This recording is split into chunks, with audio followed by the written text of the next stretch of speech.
बात नहीं। देखो पहली चीज पहले आरबीआई सुन लो। आरबीआई क्यों सुन लेना, क्योंकि आरबीआई सच में आएगा पेपर में। पिछली बार शायद तक नहीं आया, पिछली बार पेपर में आरबीआई नहीं आया था, इसलिए पेपर में आरबीआई कई वालों को भी प्री बोर्ड में दिया था क्या? भैया आरबीआई भी दिया था, अनऑर्गेनाइज्ड और ऑर्गेनाइज्ड भी दिया था, और वो फॉर्मल इनफॉर्मल भी दिया। चलो कोई बात नहीं, ठीक है। आरबीआई की दो तीन बातें, पहले आरबीआई की बात सुनना। एक एक्ट आया था 1935 का, कौन सा है? इंडियन गवर्नमेंट 1935 का इंडियन गवर्नमेंट एक्ट। जब आप लोग 11th में पढ़ोगे और 12th में पढ़ोगे तो इस एक्ट के बिना आप हिस्ट्री और पॉलिटी को आगे बढ़ा ही नहीं सकते, क्योंकि भारत का जो संविधान बनाया गया उस संविधान में कम से कम 15 से 20% बातें जो थी उस डायरेक्ट एक्ट से ले ली गई। 1935 का जो एक्ट था, आप बोलोगे कि क्या सिस्टम है? ब्रिटिशर्स भारत में रूल कर रहे थे और ब्रिटिशर्स भारत में समय समय पर कानून लेके आते थे। क्या लेके आते थे? कानून। और वो कानून लेके आते थे तो भारत में रूल करने के लिए लाते थे। अब अगर आप मुझे बताओ, भारत का अगर संविधान बनेगा तो अगर कोई कानून अगर ब्रिटिशर्स अच्छा लाए होंगे तो उस कानून को अपन एक्सेप्ट करेंगे ही करेंगे। जैसे अपन ने संविधान के अंदर भारत के अंदर जो न्यायपालिका है, सुप्रीम कोर्ट या जुडिशरी का जो प्रोविजन है वो अपन ने अमेरिका से लिया है, अपना खुद का नहीं है। अपन ने अमेरिका से समझा है कि जुडिशरी कैसी होनी चाहिए, क्योंकि दुनिया की सबसे अच्छी जुडिशरी कहाँ की है? अमेरिका की मानी जाती है।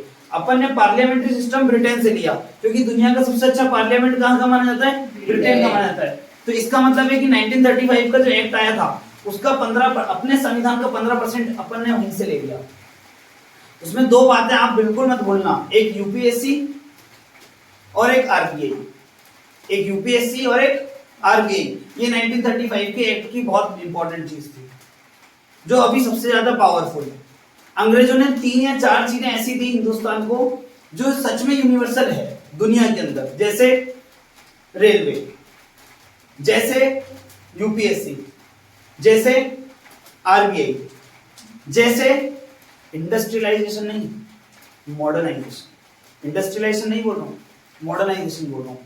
लोगों को अंग्रेजों ने गांव से शहर में आने को सिखाया, लेकिन शहर में आके वो लोग क्या करें, अंग्रेजों ने ये नहीं सिखाया। खैर अपन इतना नहीं बात करना। आरबीआई 1935 के एक्ट में स्टैब्लिश हुआ।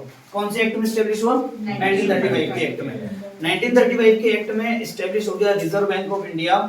और जब भारत अपना आजाद हो गया तो रिजर्व बैंक ऑफ इंडिया को सेंट्रल बैंक का नाम दे दिया गया कि ये बैंक भारत का सेंट्रल बैंक है। क्या बैंक है? Central bank. तो ध्यान रखना, दो तरीके के बैंक होते हैं। कितने तरीके के? दो। एक तो वो बैंक जो सबसे बड़ा, जैसे देखो याद करने का तरीका, सबसे बड़ी गवर्नमेंट सेंट्रल गवर्नमेंट, सबसे बड़ा बैंक सेंट्रल बैंक। लेकिन सेंट्रल बैंक का नाम, ये सेंट्रल बैंक की कमल चौक वाला नहीं, सेंट्रल बैंक भगाना वाला नहीं। सेंट्रल बैंक मतलब पूरे देश का बैंक। पूरे देश का बैंक है कौन सा? RBI, reserve bank of India. पहली चीज, रिजर्व बैंक ऑफ इंडिया जो था वो इंडिया का सेंट्रल बैंक है। अब वो क्या है? सबसे बड़ा बैंक है। जैसे सुप्रीम कोर्ट सबसे बड़ी कोर्ट है, वो छोटी कोर्ट्स को क्या करती है? आदेश देती है। तो ऐसे क्या होगा? सबसे बड़ा बैंक क्या करेगा? छोटे बैंक को क्या करेगा? आदेश देगा। तो रिजर्व बैंक क्या करता है? दूसरे बैंक। अब वो दूसरे बैंक कौन से हैं? Commercial bank. क्या है? Commercial bank. बताओ आरबीआई आम नागरिक को लोन देता है क्या? क्या किसी का खाता आरबीआई में है? नहीं। सबका खाता किसी एक्सिस बैंक में, किसी एचडीएफसी, किसी पंजाब नेशनल, किसी स्टेट बैंक, किसी देना बैंक, किसी का लेना बैंक। तो ये क्या है? ये इन बैंक में अपना खाता है। इन बैंक से अपन लोग क्या करते हैं? लेन देन करते हैं। ये बैंक कहलाते हैं कमर्शियल बैंक। क्या कहलाते हैं? Commercial bank. क्या कहलाते हैं? Commercial bank. इससे ऊपर वाला सेंट्रल बैंक। इससे ऊपर वाला क्या कहलाता है? Central bank. सेंट्रल बैंक में आम नागरिक का खाता होता है? नहीं। उस वो जो होता है सेंट्रल बैंक, वो देश का खाता मेंटेन करता है। किसका खाता मेंटेन करता है? देश का। अब यहाँ से एक बड़ा पॉइंट निकल जाता है, मतलब कंट्री का अकाउंट कौन मेंटेन कर रहा है? आरबीआई मेंटेन कर रहा है कि देश में महंगाई कितनी है, देश में चीजों के प्राइस कब बढ़ रहे हैं, कब कम हो रहे हैं, क्या उनके फोर्सेस हैं। तो आरबीआई का पहला काम क्या हो जाएगा? सुनना, ये 5 फंक्शन याद करना। 5 फंक्शन इधर देखना। पहला फंक्शन, आरबीआई क्या करता है? गाइडलाइन प्रोवाइड करता है सभी कमर्शियल बैंक को। पहली चीज गाइडलाइन, मतलब कि आप 10 बजे बैंक खोलोगे, 5 बजे बंद करोगे। मतलब सेंट्रल बैंक कमर्शियल बैंक को पहला पॉइंट क्या प्रोवाइड कर रहा है? गाइडलाइन प्रोवाइड कर रहा है।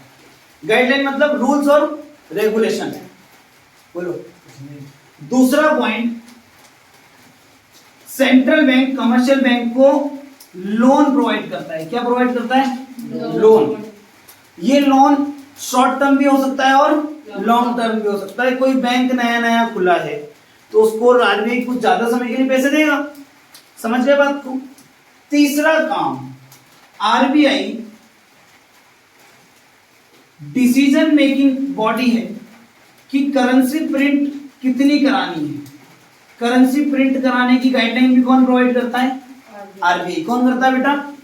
कि नोट कितने छापने हैं, कौन से छापने हैं और किसके साइन होते हैं नहीं होते हैं वो बाद में देखेंगे। ठीक है, इतना 3 पॉइंट हो गए।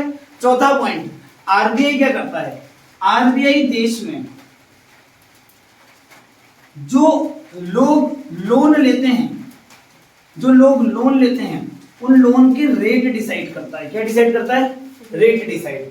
अब यहां से एक बड़ा पॉइंट आता है, खैर ये 12th क्लास का कंटेंट है, सुनना। मैं सबसे बड़ा बैंक हूं, तुम छोटे छोटे बैंक हो, तुम मेरे से पैसा ले रहे हो, तुम लोगों को पैसा दे रहे हो, कमा रहे हो, लेकिन क्या तुम अपनी मर्जी से कमाओगे?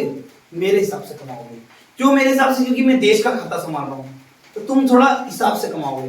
तो क्या हो जाता है, अब मेरे को बताओ, मैंने अगर तुमको ब्याज पे पैसा दिया, लोन दिया मैंने तुमको, अगर मैं 5% पे दे रहा हूं तो तुम सामने वाले को 7% भी दोगे ना। मैं 5% पे दे रहा हूं तो तुम सामने वाले को 7% पे दोगे, 5% पे दे रहा हूं तुम 7% पे दोगे। अब बताओ, मैंने तुमको 7% पे दिया तो तुम लोगों को कितने पे दोगे? 8%, 9% पे दोगे। इसका मतलब है कि इंटरेस्ट भी एक तरीके से इनडायरेक्टली कौन डिसाइड करता है? आरबीआई डिसाइड करता है।